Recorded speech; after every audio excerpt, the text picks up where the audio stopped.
This past year has been a phenomenal market in the industrial segment. We have leased more properties that didn't exist yet, meaning where buildings are proposed but haven't yet started construction than I can remember in my 20-year history. Currently, our market is experiencing extremely low vacancies, sub 5%. Our forecast moving into 2019 continues with that trend. So throughout downtown Grand Rapids, we've seen the recent addition of retail kind of beginning to take shape, with first the addition of bars and restaurants. And kind of the first thing everyone was always asking was, when is a grocery store going to finally come downtown? And it's been fantastic to see both Gordon Food Service and Bridge Street Market open up and take shape throughout the west side. We have a very active construction pipeline on the multifamily sector. In 2018, we delivered about 1,500 new units in West Michigan. Moving forward, there's about 2,500 more units proposed or currently under construction also in West Michigan. Opportunity zones are an exciting new thing for 2019, which will spur some development in some underdeveloped areas and also create some unique opportunities for investors to potentially defer capital gains. Similarly to most of West Michigan, Holland is experiencing a lack of space, a lack of talent. All of our employers are struggling to find any employees right now. We're certainly at a peak of our current market as far as values go, both rental rates and purchase prices in the market. We've got a lot of new construction going on. GDK has a marvelous project going on downtown Holland, a multi-use project of retail, residential, which is going extremely well. We are seeing some slowdown in activity, probably more in the industrial market than the other markets. We believe we're going to continue to have a solid real estate market in 2019. In West Michigan, we've experienced 32 consecutive quarters of positive absorption, which is a really big deal. We've seen a steady increase in asking rates when it comes to premium downtown office space. An overarching trend that we're seeing is that Grand Rapids is very much competitive on the national level. A Class A building has to really compete. That means they need fitness, they need restaurants, they need on-site parking.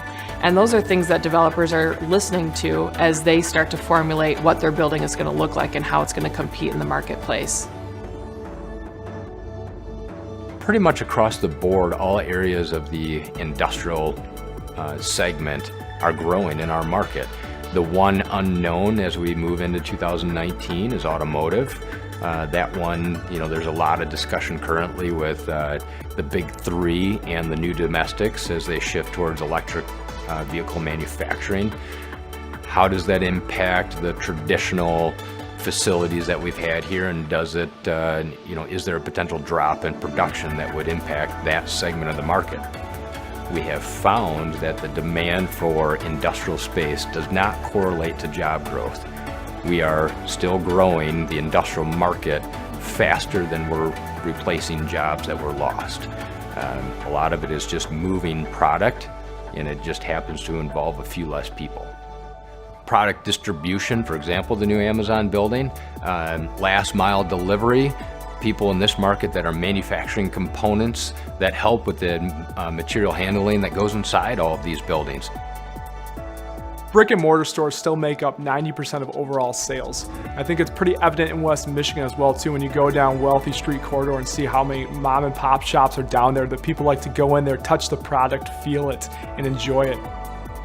Online is obviously making a huge presence within West Michigan and throughout the retail sector, but it's still only a small percentage of the overall sales. And we're seeing a lot of retailers being able to, utilize the brick and mortar stores from not only a sales perspective, but also a marketing perspective to get their brand and get their image out there.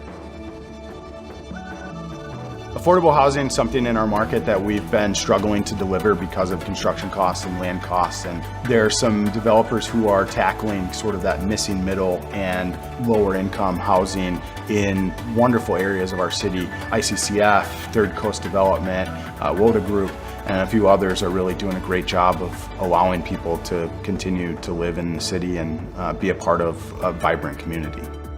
When we speak about new construction, we have two different components, the pricing and the demand.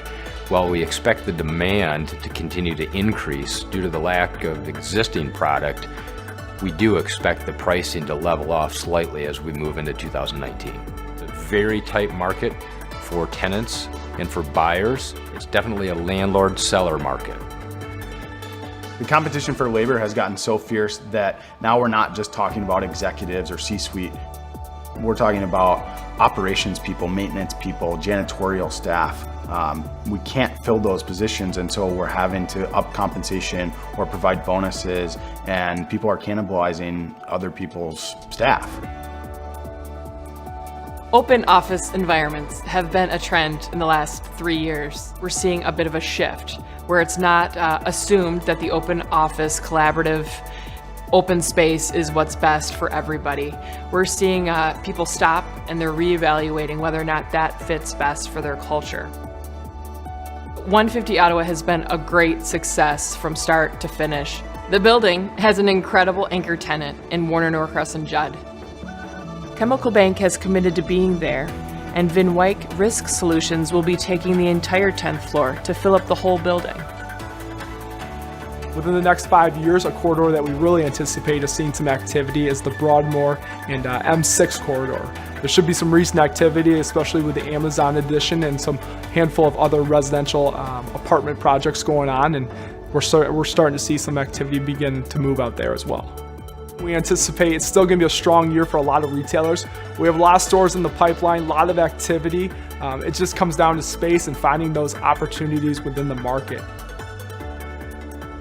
We deal with brokers every day coming from out of town, Chicago, New York, looking to place their tenants, their clients in Grand Rapids. Those conversations really center around a balance and how to attract their employees, what that work-life balance is, commute times. Once people come to Grand Rapids, it's a done deal. They spend one day walking around getting the feel for the city and how kind people are, and the city really sells itself. We have some headwinds coming. 2019 is going to be an interesting year. We see it, we hear it, we feel it, but we also know we have an incredible amount of momentum being carried over from 2018. We talked last year about the fact that we have a lack of inventory in almost every sector, and that we anticipated many off-market deals occurring. Almost a quarter of all the transactions Colliers did this year resulted from off-market deals. We do have challenges, but we know this region, and we know the people here, and we know you are up for a challenge. We're looking forward to a great year. Thank you again for attending, and we wish you the very best this year.